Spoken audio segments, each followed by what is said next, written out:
बार की बात है। भरतपुर नाम के गांव में लोग बड़ी ही हंसी खुशी रह रहे थे। होली का त्योहार नजदीक ही था, तो बस सब उसी की तैयारियों में व्यस्त थे। उसी गांव में एक परिवार रहता था जिसमें किशन, उसकी पत्नी लता और उनकी बेटी आरती भी रहते थे। किशन की एक छोटी सी किराने की दुकान थी, पर क्योंकि होली आने वाली थी तो उसने अपनी दुकान के आगे गुलाल, रंग, पिचकारी और सारा होली का सामान रखा हुआ था। किशन की उन दिनों काफी अच्छी दुकानदारी हो रही थी। उन दिनों वो थोड़ा लेट ही घर आता था, पर एक दिन तो उसे आते आते रात के करीब 12 बज गए थे। आज तो बहुत ही लेट हो गया। अब बच्चे तो मुझसे बहुत ही गुस्सा हो जाएंगे। उन्होंने बोला था कि आज जल्दी आ जाना। अब मैं क्या करूं?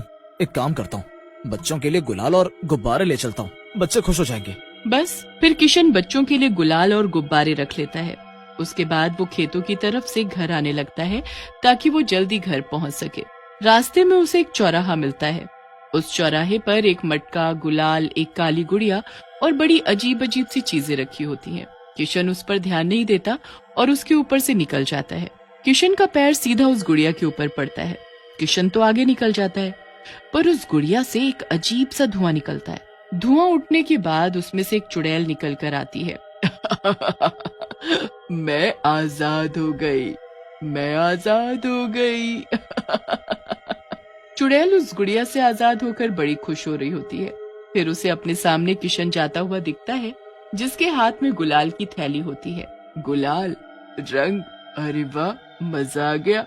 इस बार मैं भी होली खेलूंगी। चुड़ैल रंग गुलाल देखकर बड़ी ही खुश हो जाती है।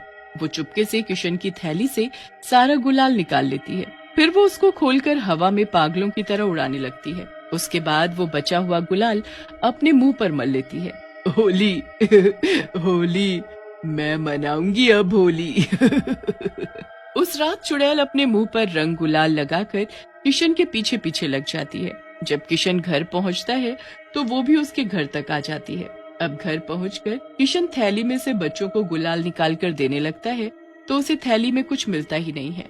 अरे, मैंने तो खुद अपने हाथों से इस थैली में गुलाल रखा था, कहाँ चला गया? अरे, क्या पता कहीं रास्ते में गिर गया हो। किशन और उसका परिवार सो जाता है और रात को चुड़ैल उसके ही घर में घुसी होती है। वहाँ उसको रसोई में बहुत सारी गुजिया रखी हुई मिलती है। अरे वाह, गुजिया, वो भी इतनी सारी, मेरे तो मजे ही आ गए। अब तो मैं ये सारी गुजिया खाऊंगी। चुड़ैल फिर एक गुजिया उठाकर खाने लगती है। उसे वो गुजिया इतनी स्वादिष्ट लगती है कि वो गपागप सारी की सारी गुजिया खा जाती है। बहुत ही स्वादिष्ट थी ये तो। मेरा तो पेट भर गया। अब तो मैं किसी पेड़ पर जाकर आराम से सोऊंगी। सुबह जब लता रसोई में आती है तो उसे वहाँ एक भी गुजिया नहीं मिलती। वो तो बड़ी हैरान होती है। अरे, अभी रात को ही तो यहाँ ढेर सारी गुजिया रखी थी, यहाँ तो एक भी गुजिया दिखाई नहीं दे रही। आखिर सारी की सारी गुजिया गई कहाँ? लता गुस्से में बच्चों को आवाज देती है। बच्चों, इधर आओ, सच सच बताओ, ये गुजिया किसने खाई? मैंने तो एक गुजिया भी नहीं खाई मम्मी, सच्ची। सबको बड़ी हैरानी होती है, पर वो कर भी क्या सकते थे। लता अब छत पर जाकर कचरी और पापड़ बनाने लगती है। चुड़ैल भी वहीं छत पर बैठी लता को देख रही होती है। अरे वाह, आज तो मुझे कचरी और पापड़ खाने को मिलेंगे, मजा आएगा। लता पूरे दिन कचरी और पापड़ बनाती है और उसे शाम तक धूप में सुखाने के बाद उनको तल कर डब्बों में भर देती है। बच्चे जब उससे पापड़ मांगते हैं तो वो उनको डांट देती है और एक भी पापड़ नहीं देती। वो डिब्बों को बच्चों से छुपा कर रख देती है, पर चुड़ैल को तो सब पता होता है कि डब्बे कहाँ रखे हैं और वो सबके सोने के बाद फिर से रसोई में आती है और सारे डब्बे निकाल कर बैठ जाती है। इसने कैसे सोच लिया कि ये डिब्बे छुप सकते हैं, वो भी मेरी नजरों से? कभी नहीं, मैं अभी आकर देखती हूँ कि आखिर ये बने कैसे हैं। बस फिर चुड़ैल कचरी और पापड़ खाना शुरू कर देती है। उसे तो वो भी इतने स्वाद लगते हैं कि थोड़ी सी देर में वो उनको भी सफा चट कर देती है और फिर से जाकर पेड़ पर सो जाती है। अब अगले दिन जब लता रसोई में जाती है तो उसे वो डिब्बे खाली रखे हुए मिलते हैं। हे भगवान, ये डिब्बे तो पापड़ और कचरी के हैं, इसमें से पापड़ और कचरी कहाँ गए? आखिर कौन यहाँ आकर सब खा रहा है? लता फिर बच्चों से पूछती है और उन्हें खूब डांटती है, पर बच्चे बार बार यही बोलते हैं कि उन्हें तो पता ही नहीं था कि कचरी और पापड़ रखे कहाँ हैं। लता अब तो बिल्कुल परेशान होकर बैठ जाती है। रात को चुड़ैल रसोई में रखी चीजें खा जाती और पूरा दिन वो किशन के साथ बाहर घूमती या दुकान पर रहकर वहाँ काम करती रहती। कितनी बार लोग किशन को देखते कि किशन अपने मुंह पर रंग लगाकर क्यों बैठा है, पर दरअसल वो चुड़ैल होती है जो उसके शरीर में दिन के वक्त कब्जा करके रखती है। उसे खाने पीने और होली का बड़ा ही शौक होता है। अब एक दिन किशन अपने भैया भाभी के घर होली देने जाता है। अब फिर से चुड़ैल उसके पीछे पीछे लग जाती है और उसके भाई के घर तक भी पहुंच जाती है। किशन जैसे ही वहां पहुंचता है तो उसकी भाभी उसके लिए खूब सारा खाने का सामान टेबल पर रख देती है। उसमें ढेर सारी खाने की चीजें और मिठाई ही मिठाई होती है। पास में गुलाल और रंग भी रखा होता है। चुड़ैल तो ये सब देखकर पागल सी हो जाती है। वो तुरंत किशन के शरीर में प्रवेश करती है और अपने मुंह पर रंग मलने लगती है। अरे तू ये क्या कर रहा है? मुझे होली खेलनी है। सारा रंग अपने मुंह पर लगाने के बाद किशन के अंदर की चुड़ैल खाना शुरू कर देती है। वो एक के बाद एक मिठाई खाना शुरू कर देती है। किशन के भैया भाभी उसे देख एकदम भौचक के रह जाते हैं। अरे भैया, आप आराम से खाओ ना, जल्दी क्या है? अजीब, मुझे कुछ गड़बड़ लग रही है। भैया कितनी अजीब आवाज में बोल रहे हैं, पहले जब आए थे तो ठीक थे।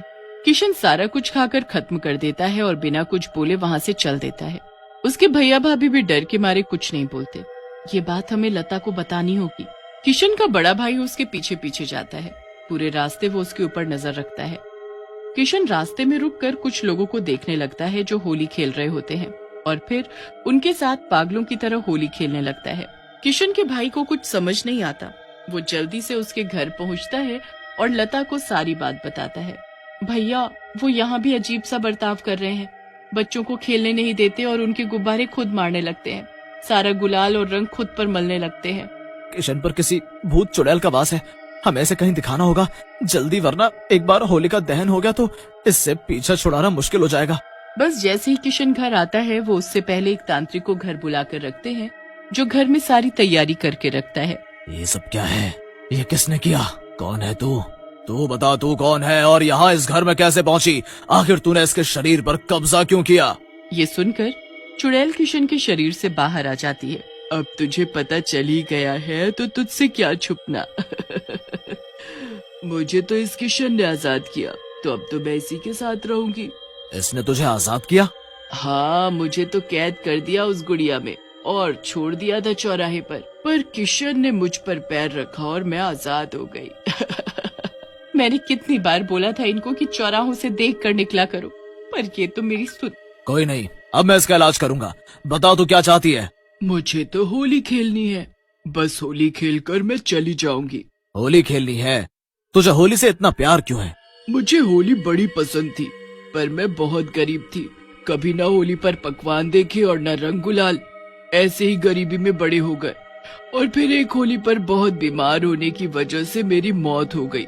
मैं फिर एक लड़की के शरीर में रहने लगी और उन्होंने भी एक गुड़िया में बंद करके चौराहे पर छोड़ दिया। फिर जब किशन ने उस गुड़िया पर पैर रखा तो मैं आजाद हो गई। पर तू ये ठीक नहीं कर रही। तू अब चली जा इसे छोड़कर। ये तेरा घर नहीं है और ये तेरा शरीर नहीं है। नहीं नहीं, मैं कहीं नहीं जाऊंगी, यही रहूंगी, होली मनाऊंगी। तेरी होली खेलने की इच्छा को मैं पूरी करवाऊंगा, पर तू वादा कर कि उसके बाद तू यहाँ से चली जाएगी हमेशा के लिए। ठीक है, पर मुझे इस बार नहीं बल्कि हर बार होली खेलनी है। तू मुझे कैद नहीं करेगा, बस हर साल मैं आऊंगी, होली खेलूंगी इन लोगों के साथ। अगर तुम हमें कोई नुकसान पहुंचाए बिना हमारे साथ होली खेलोगी और बस खा पी कर चली जाओगी तो हमें कोई दिक्कत नहीं, पर तुम कभी किसी के साथ बुरा नहीं करोगी? नहीं करूंगी, बस मुझे होली खेलनी है, पकवान खाने हैं। चुड़ैल की बात को लता मान जाती है और अगले दिन होली पर सब खूब होली खेलते हैं। चुड़ैल की वो पहली होली होती है। इतने सारे रंग, इतना सारा गुलाल, पिचकारी, गुब्बारे और ढेर सारे पकवान। चुड़ैल ये सब देखकर बड़ी ही खुश होती है। वो लता, किशन और बच्चों के साथ खूब होली खेलती है। ये मेरी पहली होली है। आज मैं बहुत खुश हूँ। बस तुम चुपके से मेरी गुजिया और कचरी मत खा जाना। हाँ। नहीं नहीं, मैं सबके साथ ही खाऊंगी। सब लोग हंसने लगते हैं। चुड़ैल की होली खेलने की इच्छा पूरी हो ही जाती है। फिर वो हर साल आती है और किशन, लता और बच्चों के साथ होली खेलकर चली जाती है।